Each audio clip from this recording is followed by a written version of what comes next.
Shabbat Shalom, everybody, Shabbat Shalom. and welcome to our last Talmud class together for the season. Let's thank God for the gift of learning Torah together, and then we'll get right into it. Baruch atah Adonai Eloheinu melech haolam, asher kiddushanu b'mitzvotav v'tzivanu la'asos b'divrei Torah, v'harevna Adonai Eloheinu et divrei Torah b'finu u'b'fi amcha beit Yisrael, v'nihyeh אנחנו בצאצאינו ובצאצאי עמך בית ישראל, כולנו יודעי שמך ולומדי תורתך לשמה. ברוך אתה אדוני מלמד תורה לעמו ישראל. ברוך אתה אדוני אלוהינו מלך העולם, אשר בחר בנו מכל העמים ונתן לנו את תורתו. ברוך אתה אדוני נותן התורה. So Shabbat Shalom. First of all, dear colleagues, thank you so much for these conversations and these collaborations since the pandemic started, since the lockdown started. And I want to thank all of you who have been following with us all these months. It's been deeply meaningful for us to be in this kind of online dialogue and learning with you. For our last class, let me tell you how this came to be. This is a class unlike any other class that we've had yet. Two things brought this class together. On the one hand, from the Jewish calendar point of view, this week marked the transition into Tammuz, the Hebrew month of Tammuz. And Tammuz is usually a non-event in our community because it's in June, late June, July, when most of us are in our summer rhythms. And the next time we kind of connect with the Jewish calendar is Av, the 9th of Av, the destruction of the temple. But Tammuz, of course, who's going anywhere this summer. So I was thinking more deeply about Tammuz. And Tammuz is actually a very important month, although underappreciated usually, in that it has the following lesson. On the 9th of Av, the Jewish commonwealths, the first and the second, in 586 BCE and 70 CE, were gone, destroyed, dead, and the end of Jewish life in Eretz Yisrael on the 9th of Av, both days, both times. But in Tammuz, what happened was that the walls of Jerusalem were breached. And then there are these 3 weeks of ominous warnings. These three weeks when the state's not yet dead, but things are going poorly. 3 weeks when there's stuff to pay heed to if we pay heed to it and fix, which they didn't, and so the state died. And while that was happening, while we turned into Tammuz and thinking about the breach in the walls, and we're, of course, alive to the 4 crises that our own nation is now contending with. There are 4 breaches in our walls. There's the medical crisis surging. There's the economic crisis. There is the moral crisis of lack of racial justice and the obvious tensions around leadership in our country. While all of that was happening and we turned into Tammuz, there was the president's rally in Arizona. And it left me with deep revulsion and deep nausea and deep fear. And then with the question that gave birth to this class. On that day, all these stories about coronavirus were that it's just spiking. In the West, it's spiking. In the South, it's spiking. In Florida, it's spiking. In Texas, it's spiking. In California, they're running out of hospitals. They're running out of beds. The virus is winning. And on that day, the president was at a rally in Arizona, and instead of talking about the virus, was baiting the crowd with explicitly racist tropes. That the virus, the Wuhan virus, say it, say it, say it. The Chinese virus, say it, say it, say it. Kung flu, and they exploded. And that was, for me, a breach in our wall. Kung flu virus. First of all, it's just wrong to engage in racist tropes. Second of all, it means you're not focusing on the real issue, which is the virus is winning. Third of all, any society that is okay with, that normalizes its leadership calling the virus Kung flu, will call it the Jew flu. After all, it spread a lot from New Rochelle, from a shul, from weddings, from funerals, from Jewish. Any society that's good with calling it the Kung flu is going to be good with calling it Jew flu. It's just bad all around. And then I had the following thought. What is our job here? And here's the question, and there's an explicit question which all of us will tackle, and I want to leave you with a question. If all we do is our job, are we doing our job? Or if all we do is our job, are we failing at our job? Meaning this, at 385 Ward Street, we just love this place. We can't get enough of this place. It's just a happy bubble. And there is an endless stream of wonderful bar mitzvah families, and bat mitzvah families, and brides and their families, and grooms and their families, and couples. And there's an endless stream of people and human issues, and loss, and mourning, and illness. And we could focus on that entirely. And most of us do, almost all the time. But when there's a breach in the wall, and the virus is winning, and there's explicitly racist tropes going on, and there's a lack of racial justice, if all we do is our job, are we failing at our job? Or should we be speaking up and taking action about the issues of the day? Hey folks, the walls are breached. Our country's future is at stake. Should we be sounding alarms about the moral and medical and economic and leadership crises confounding our nation now? And then the second question I want to leave with you to think about is, if all you do is your job, are you doing your job? Or if all you do is your job, are you not doing your job? If all you do is home, and all you do is family, and all you do is your day job, but these big issues are happening around us, is something more summoned of all of us right now? So here's our move. I asked each of my colleagues to tackle that question. What is asked of us now as clergy, as rabbis, and as cantors at Temple Manual? What do you think our job is? And what's the text that you could teach that motivates your thinking? Each of us will take about 5 minutes to teach their text, leaving about 2 or 3 minutes for Q&A, and then we'll go on to the next. Aliza, you're up.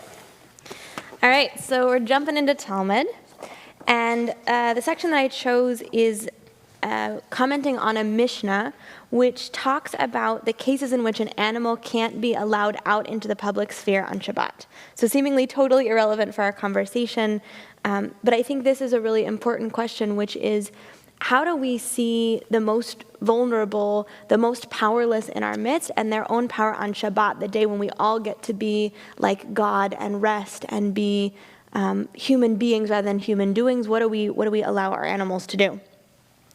And the Mishnah states that a cow is not allowed to go out with a strap between its horns. And that's just a rule. But then it says, the cow of Reb Elazar ben Azariah used to go out with a strap between her horns against the will of the sages. And it's this very weird description. Why is the cow of Elazar ben Azariah allowed to go out with a strap? He obviously knew the rules. The sages knew the rules. What's going on? And what's so interesting is if you go into the Gemara says it actually wasn't Elazar ben Azariah's cow. It was his neighbor's cow. The reason it was called his cow is because he had the potential to speak up, to speak out for its right, to speak up for justice, and he didn't, and therefore it was labeled his cow. And I think this is just so powerful that when we don't speak up for truth and we don't use our power and our privilege for justice, that wrongdoing becomes ours. It's not out there. We can't say, oh, I didn't do it. I didn't say it. I wasn't behind that joke. I wasn't behind that policy. If we have the power to change it and we don't, it's as if we did it. It's as if it's our problem. And the Talmud goes on to list a whole number of sages, Rab and Rabbi Chanina and Rabbi Yochanan and Rabbi Chaviva, and it goes on to say, well, sometimes people say it's instead of Rabbi Yochanan, it's Rabbi Yonatan. However you see it, so many sages agree that this is the case, that anyone who has the capability to effectively protest the sinful conduct of the members of their household and did not protest, that person is punished for the sins of the members of their household. If a person is in a position to protest the sinful conduct of the people of their town and fails to do so, that person is punished for the sins of the people of his town.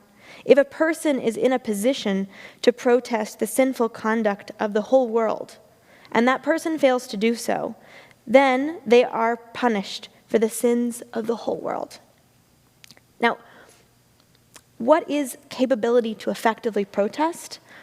The Talmud, so interesting, says if you can say something and people will listen to you, then you are responsible. And that feels so applicable to each one of us. Wherever you are, whatever your family role, we each have the potential to speak lovingly to the people that we care about, to the people that are in our circles, and to speak up for justice and for righteousness and the power to make a difference. And for that reason, I believe we are each responsible for doing this work. So, Lisa, I'll jump in with Q&A. How does this translate into our own gritty, messy world when somebody writes to you and says, hey, Elisa, I like you so much, but I just really resent your teaching about structural racism. There's no structural racism in this country. Is there a bad apple police officer? Sure. Do we like George Floyd's murderer? No. We decry that. But there's no structural racism, so stop with the structural racism. You're offending me. I'm feeling like this is an unsafe space because I think this is the best country in the history of the world. It's the most wondrous country. It's the last best hope for mankind. There's no structural racism. And I don't like you, 30-year-old, telling me that there is. Yeah, so love those conversations. It feels like a really important moment where our culture, our world would say, just cancel out, just unfriend, just exit the conversation, just say like, well, we have to disagree.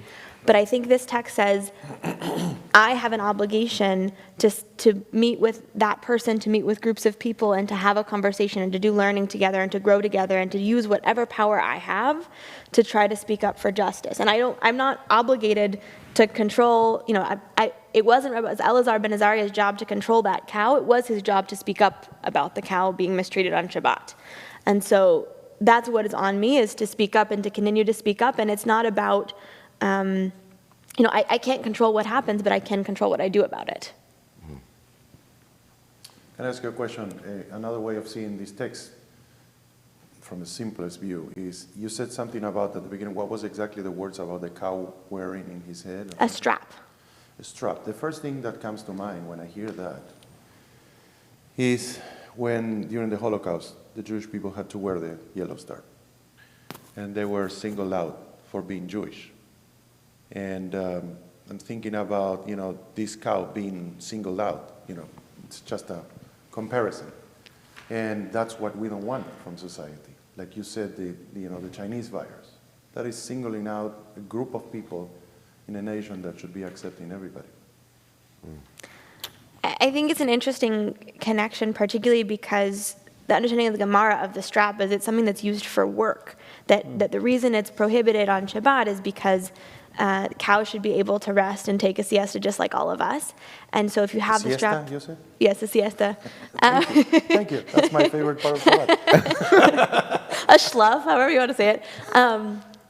But wearing that strap is a burden. It's work. It's not Shabbosdik. And I think it's not so much that it's even doing the work. It's, as you say, that connection between the Holocaust. It's how it's seen. It's that it's it can have the strap on its head and have no one direct it and no one cause it to work. But there's something about being seen, being wrongly indicated as a worker on a day of rest that's problematic. Thank you, Elisa. Sure. Powerful text. Elias, you're up next. Thank you. So I'm going to start answering right away your question, Wes. If we speak up, we offend some people. If we don't speak out, we are not faithful to Judaism. Definitely, we should speak out as clergy. That's number one. But at the same time, I want to bring the case of that it's our responsibility as clergy to find the good in people. And that's what my text is about. My text comes from a wonderful book that I recommend to everybody. It's called The Torah of Music by Joey Weisenberg. Very spiritual, Joey. And he was here, and he showed that. Fabulous. And he brings a couple of sources from Rabbi Nachman of Breslau, one of the people who revived the Hasidic movement.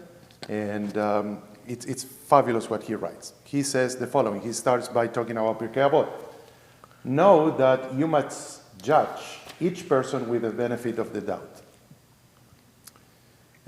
Even if someone who seems entirely wicked, you must search out in them and find a tiny bit of good, since in that tiny bit of good, they are not wicked. And if you can find in them a bit of good, you can judge them with charity and bring them truly to the side of merit, and even bring them to Teshuvah, that we praise so highly, during the High Holidays. And then it's where this is fascinating because this is how it's tied to my own profession. It says, similarly, each person must find their goodness one in oneself. That's a little harder, because if you are, it's interesting, because if you are wicked, it's not that you wake up every day and you look at the mirror and say, oh, I'm so wicked. You think like you are doing the right thing on your own eyes. So to be able for yourself to look at the mirror and say, I need to find good in myself. That's the hardest part. All right? And they will come nigunim. I love this comparison, which is the secret of playing musical instruments, like Alisa does on Fridays. The essence of plucking good spirit from a depressed spirit, the spirit of sadness, and then it goes to the bottom. It is by listening the points of goodness from the bad that nigunim and songs comes about. So he's saying that basically, once you are able to find the good in people, all that good, you gather all that good, and you are able to do nigunim and bring the music to the congregation. I have to say that a little bit I disagree with that, because we all have good and bad. And no matter what good and bad we are, once we are here, I have the responsibility of bringing up and sing for everybody, knowing that everybody has good and bad. And, I always love, one of my favorite characters in the Bible is King David. And we all know about this beautiful music and the poetry and the Psalms. We also know about the bad things that he did. And basically, I like this text a lot. And my answer is, yes, we have to do all the best we can here, but we have to speak out and stand for what is right. And I'm saying this both as a Jewish person, minority, and as an immigrant. How many minutes was that? You're great. So.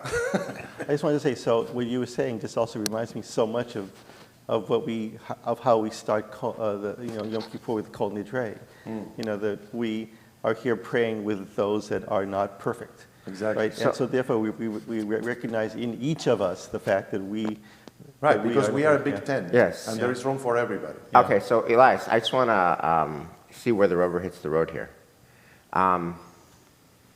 Somebody wears a Make America Great Again hat. Can you see the good in that red hat? That red hat, or a Confederate flag.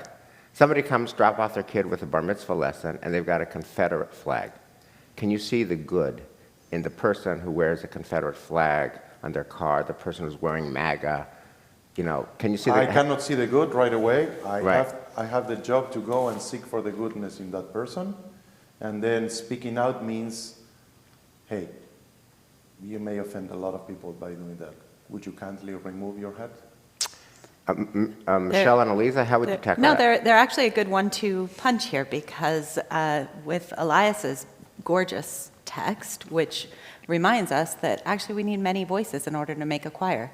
You can't actually sing a beautiful piece of music if you have only one voice in it. And yet, there are voices that are out of tune. And when you have voices that are out of tune, you need Elisa's text to go back and say, hey, I think we need to speak about this more deeply. I think we need to get under the hood and try to figure out how to reconnect you to that sense of goodness that you have in your heart again. And if you just say, if you cancel the guy in the MAGA hat, if you cancel the person with the Confederate flag, then they walk away in a huff believing that they are justified and they are right. Whereas if you implement Elisa's text, then you actually have some hope of changing their feeling and changing their world. Yeah. I also feel like there's a cautionary note in this, because there is a tendency, we have a tendency to know people and love people and excuse bad behavior because we know and love them. And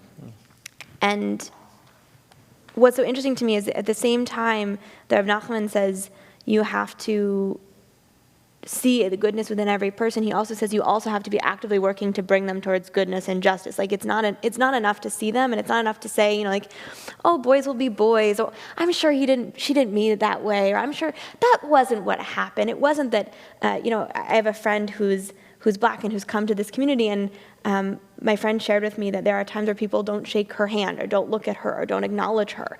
And people say oh, you're making that up. And it's no, actually that's not true. We have to be it's not enough to see the good. We have to be making music, and making music means moving from where you are to better. It means taking what is depressed and making it something greater, and that is the process of music. Isn't acknowledging what's good. Music is making improvements. Thank you, Elias. Really evocative text. Michelle, you're up. I love coming on the heels of your text, Elias, because it's actually one of my very favorite texts in the world. And I pulled a little quote from Martin E. Marty, who is really the first that we can attribute to applying this to the role of religion, but actually the original text had to do with a newspaper, and it was part of a humorous quip about newspapers, but I think it's really relevant. He says, in Religion and Republic, he identifies two roles of the church, priestly and prophetic. And I love this because this is what we've been talking about this whole time during the pandemic, the priestly role and the prophetic role. The priestly role comforts the afflicted. And the prophetic role afflicts the comfortable. Wow. And you actually need both. We need both of those voices. We have to seek out the good in the people who come into our sphere. I can guarantee you every human being has a spark somewhere, somehow, of some good that sometimes you have to work really, really hard to bring out. But that's part of that priestly role that we're all called upon to try to find. And we have to comfort the afflicted. We have to see people in their pain and try to address them. And we also have to afflict the comfortable. And we get too comfortable. We need both those voices. And so I brought one of my favorite prophetic voices, Abraham Joshua Heschel. And it's tempting to say Abraham Joshua Heschel is entirely in the prophetic voice because he really spares nothing. He calls it like it is in the Conference on Religion and Race. He does not do something that we sometimes do in our sermons. On the one hand, right, you might see it like this, you might see it like that. There's none of that. He is very clear. So if you look at the third paragraph, he says, any God who is mine but not yours, any God who is concerned with me but not you, is an idol. Like, full stop. We are sparing nothing here. But he also does something that I find to be super important. And he does it, if you have a chance, you should read the entire speech. It is absolutely breathtaking. But he actually grounds himself in text, and he grounds himself in teaching. So he's not just ranting and railing at people. Although he does some of that. If you look at the very next paragraph, you'll see that to think of man in terms of white, black, or yellow is more than an error. It is a disease, a cancer of the soul.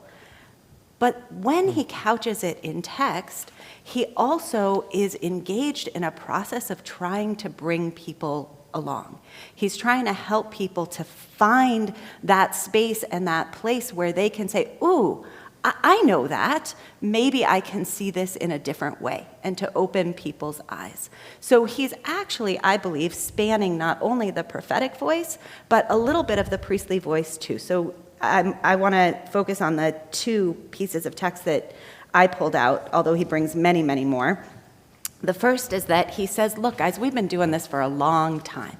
The first conference on race and religion was Moses and Pharaoh. These are different worldviews. Who are you going to be?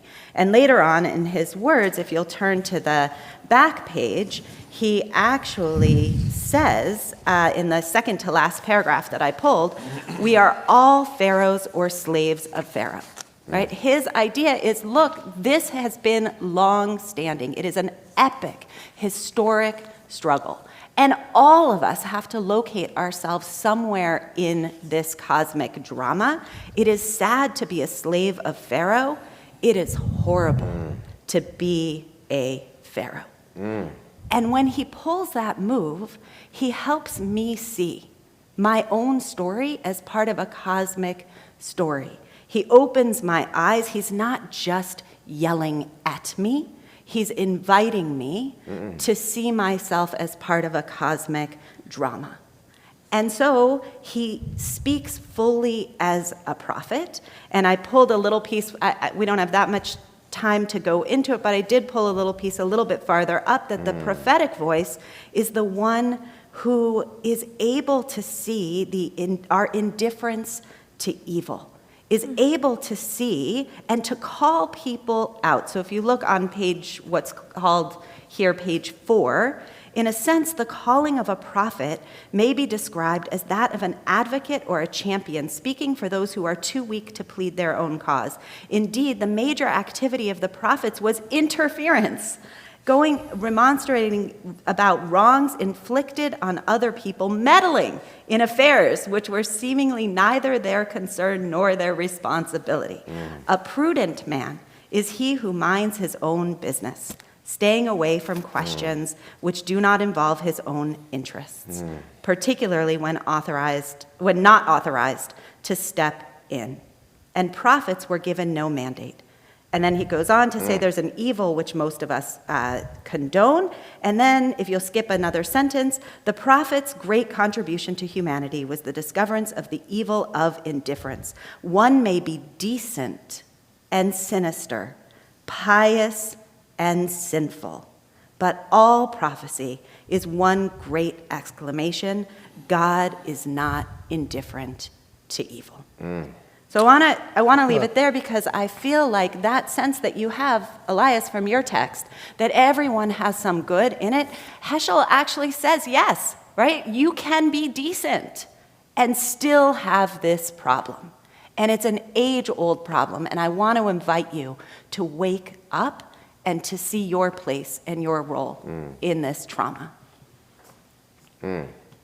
So can I ask you a question, Michelle? I agree with you 100%. And I agree with your comments in the way you opened today's class. Amazing. What do you do with the congregant? We all know congregants, and we all have friends and family members who say that our current president has done more for Israel than nobody else. All right? He moved the embassy to Jerusalem, and they are big supporters of him because of that. How do you see good in that? I mean, when we have all this pandemic going on, and it's, he's completely indifferent, and he's racist, and I feel like these words I agree with you, but capture this. One may be... It's probably a question for all of us. Right. How do we resolve that? I think Heschel really nails it. One may be decent and sinister, right? One may be pious and sinful. I don't see a lot of piety in our leaders, and particularly right now. I'm just beyond disappointed by our presidential leadership. That said, why can it not be true at the same time that someone does some good things and does many bad things? And one might say, you know what, by me, it's enough that they do that one good thing. I'm personally a person who would say, no, it's not enough. It's not enough for me. I need more. I want more. I'm looking for the end sentence here, right? The way we act, the way we fail to act, is a disgrace which must not go on forever. So in a way, you're pulling what Wes fantastically said in his sermon last week, the Ben Gurion move, about saying yes, and we can, Black Matters Alive, we have to stand with them, but they are anti-Semitic, and we have to address that. So the worst is to be indifferent. I believe so, and I think, look, there's no end to the ways in which the world will present us with problems to tackle. And somebody may be good at tackling one particular problem and really horrible at others. And that is actually just part of our landscape. I don't think that means that we don't call out what is intolerable. Michelle, this is a gorgeous text. Thank you. Thank you. Thank Mr. you, Abraham Nesson. Joshua Heschel. Mr. Nesson. Okay, so Wes, I wanted to first of all say Yashkal, and thank you for bringing this whole thing together. So in your teaser, in the third paragraph, you said the following. It says that many clergy live with the persistent gnawing dilemma which is about whether we engage people in their beliefs or not. But then this suggests we talk about religion, about values and not about politics. So I just want to address that little thing which you said, because I think that we've been studying with Mika Goodman, and one of the things that he said in the last lecture that we watched is that Moses takes politics out of religion. So I just want to step back and say, in one way, yes, but I disagree with that.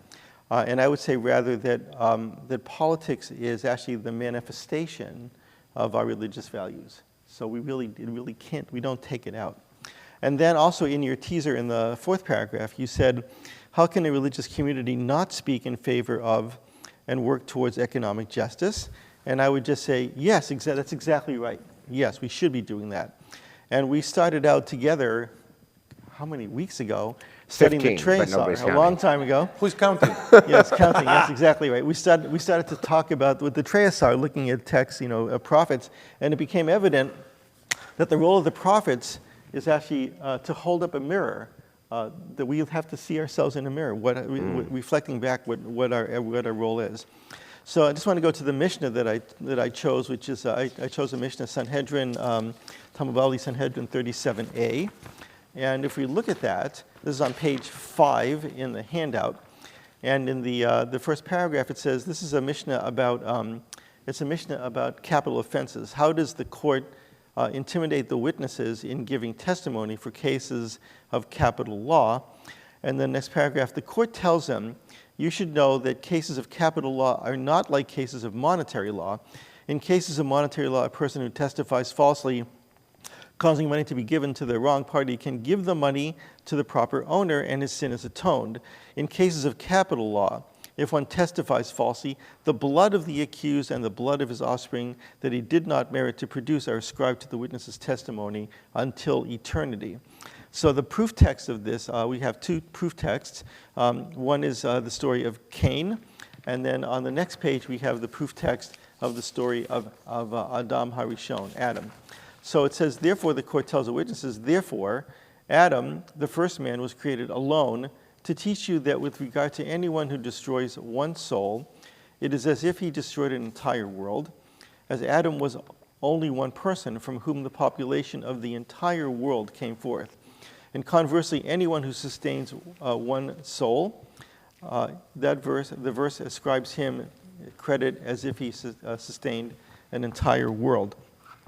So we're looking at this text, we can see that there is no separation between secular and religious. And in the end, this text teaches us about the ultimate worth of every human being, that we have the obligation, not just as Klei Kodesh, and not just as Jews, but as human beings, to recognize the ultimate worth of every human being. And if we look at the very last text on the second paragraph of page 6, the Mishnah cites another reason. Adam was the first man who was created alone, and this was done due to the importance of maintaining peace among people, so that one person will not say to another, my father is greater than your father. None of us are greater than anyone else. We are all created in the image of God, and it is our role as Klei Kodesh, as Jews, and as human beings to not sit idly by. Wow. Well done. So Go Dan, ahead. I just love that. Here's my question. I love that. Beautiful text, love that. How do you balance that and all that you said against the other thing? Here's the thing that's in tension with. The argument of taking the politics out is if we take politics out, then now we create a safe space where everybody, red and blue, black and white, rich and poor, right? Everyone comes into the house of the Lord, the sanctuary of the Lord. We all are inspired by the beautiful prayers. We all sing Aleinu together. We all eat Kiddush together. And in fact, in this divisive world, this is about the only space where that happens, right? And now, once you start bringing politics in, for all the good reasons you mentioned, on the merits, I 100% agree with you, obviously. But now you have the problem that my politics are not your politics. And therefore, you know what? I don't feel like this is a safe space for me anymore. So how do you balance the importance of talking about politics with the importance of keeping a community together, which is often best served by not talking about controversial stuff? Okay, that's a really great question. So the question is, I think the answer to that question would be that we do need to create a safe space for people to come, no matter what their politics. I agree with that, but it doesn't then alleviate our obligation to then also come forth and with our actions. One of us talk about actions. That our actions as Clay Kodesh, that our words as Clay Kodesh, also reflect the reality that the world is not a little bubble. The world is not necessarily a nice, quiet, safe space, and that we need to reflect that as well simultaneously. So when people come to synagogue, I mean, we shouldn't just say the first thing they walk in the door is take off your Trump hat or whatever, whatever the thing may be. We just might say, let's have a conversation about that. Yes, we all believe in the same God, but how do we believe in the same God? How do we act? How do we reflect that in our actions? And our actions really, again, reflect back to all of us what our real, what our real soul is. What the essence of our soul is. Dan, thank you. Beautiful text, and leaves us so much to think about. Okay, so I'm going to close it off with a text that I learned from Hartman. This is a top 5 Hartman text.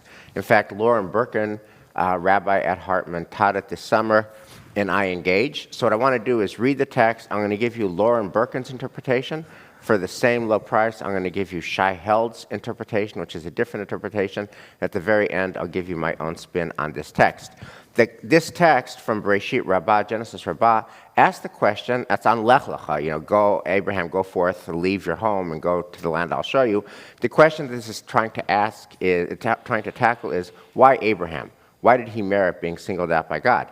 The Lord said to Abraham, Lech Lecha, go forth from your land. So why Abraham? Rabbi Isaac said, this may be compared to a man who was traveling from place to place when he saw a palace in flames. The Hebrew is bira achat doleket. Bira achat, a palace doleket, which we'll find out has an ambiguity, but here it's translated, it's on fire, it's in flames. And this man wondered, is it possible that this palace has no one who looks after it, no leader, no manhig? The owner of the palace looked out at him and said, I am the owner, I'm the Baal of the palace. Similarly, because Abraham, our father, wondered, is it possible that this world is without a leader, manhig? The Holy Blessed One looked out at him and said, I am the owner of the world. So here's Lauren Birkin's take on this text, which is, it creates a distinction between the Baal, the owner, and manhig, the leader. And in this, there's a theology here, which is God created the world. God is the owner of the world. But the world is on fire. The world's on fire. The palace is burning, and God is not going to come in and stop it. What God is looking for is a partner. God is looking for a partner who, number one, sees that the world is on fire, and number two, pays heed to the world being on fire, and number three, does something about it. And the reason that Abraham is chosen is that Abraham sees, pays heed, cares, and does. And therefore, to be a descendant of Abraham is to see that the world is on fire and to care, because there is a God who gave us the world, but that God ain't coming in to solve things. That God is in the market for a partner, and we're it. That's Lauren Birkin's interpretation. By the way, she also adds a very lovely note that this partakes of Moses in Exodus. Why Moses? Because he sees the burning. Everybody else didn't see the burning bush. Moses sees the burning bush, so he's chosen. Abraham sees the world on fire, so he's chosen. Okay, Shai Held's view. Shai adds that actually there's a whole ambiguity. Bira achat doleket could mean, as Lauren suggests, that the world's on fire, but doleket also means is illuminated. Shai opens the possibility that actually that what Abraham sees is not that the world is on fire, but that the world is aglow. It's aglow with wonder. Imagine a big, beautiful building on a lovely summer evening where it's glowing with light and warmth and conviviality and people. That used to happen. Please God, one day again it will. And what Abraham sees is not on fire. What Abraham sees is wonder. And Abraham therefore sees, wow, this is a wondrous world. I want to participate in it. And so that to be a Jew is not only to put out the fires, but it's to be alive, to wonder, to have deep gratitude. Modeh ani lefanecha. God, I'm so grateful for this green, flowering world. Okay? So both of those are, of course, true. Here's the thing that I would add. What's striking to me is this is a Lech Lecha text. Abraham was in a bubble. He was in a happy bubble. He was with his father's home, with his home people, with his community. He knew the Dalet Amot, the 4 little cubits of his life. He was so happy, happy, happy in his little bubble. And God says, no, it's not enough to be in your little bubble. The whole world is not a bubble. We need you to leave your bubble and go to the world and fix it. So here's what I want to say. I think all these texts are gorgeous. But Heschel's thing about prudent versus prophet. The prudent person is the person who stays in their bubble, right? I mean, what happens out there in the world is not my concern. I got a bar mitzvah lesson. What happens in the world is not my concern. I got a wedding that I'm going to do in the backyard. What happens out there in the world is not my concern. I got a sermon to write, right? And it's easy. And Abraham was living in a bubble, and God says, no, not enough to be in your bubble. You got to go out to the world. It's both glowing with wonder, and it's on fire with problems, and your job is to deepen the gratitude and to put out the fire. And I think that's our job. And that leaves you, by the way, Abraham has a pretty challenged life after this Lech Lecha. It's not easy. For all the reasons we've talked about, it's not easy. I think we're in for a really hard year, people. I think we're in for a really hard year. If I weren't in a chapel, I'd use stronger language than hard. It's going to be a really hard year. Between now and November is going to be just a cluster. It's going to be a mess. It's going to be a hot mess. The coronavirus is surging. That's going to be a hot mess. The economy is sagging. That's going to be a hot mess. The toxicity is a hot mess. The political divide is a hot mess. The lack of leadership is a hot mess. And because everybody has feelings about all of the above, it's a hot mess. Plus, we can't even see each other, really, except for here and there and with masks, etc. So to actually do what Heschel's asking us to do, to actually do what all of these texts are asking us to do, to actually try to speak out for the political, which are actually religious values, to care about somebody else's cow, and to see the good in somebody who sees it very differently, this is really hard, right? To be a descendant of Abraham is not easy. Abraham doesn't say Lech Lecha and then just is chilling on the beach. Abraham says yes to Lech Lecha, and his life is never the same. He's wrecked. He's worthy, but he's wrecked. And I think that's our job, to be worthy and wrecked. I'm praying that we have no peace this year, because this world does not call for peace. If what we have is peace, we're failing at our job. What we need to do is put out the fire. And that means worthy, but wrecked. And I just want to say, I love you, Michelle, and Elias, and Dan, and Eliza. I just want to say, walking with you through the fires and through the gratitude is just a privilege of a lifetime. Thank you. And I want to say to all of you guys, we just love you, and we love being your clergy. And Elias, you got a song? Yes, I want to end following a little bit of my text, song that it says, Amar Rabbi Akiva, ve'ahavta l'reacha kamocha, ze klal gadol b'Torah. And can you translate that? So Rabbi Akiva said, love your neighbor as yourself. This is the greatest rule of the Torah. Yes, and what I see here is loving your neighbor as yourself. Loving yourself means loving yourself with the good and the bad that is in you. Sure. Amar Rabbi Akiva, Amar Rabbi Akiva, ve'ahavta l'reacha, l'reacha kamocha, ve'ahavta l'reacha, l'reacha kamocha, ze klal gadol gadol b'Torah, ze klal gadol b'Torah. Shabbat Shalom, guys. Thank you. Shalom. And Shul at 9:30. See you Shabbat then. Shalom. Shkoch, everybody.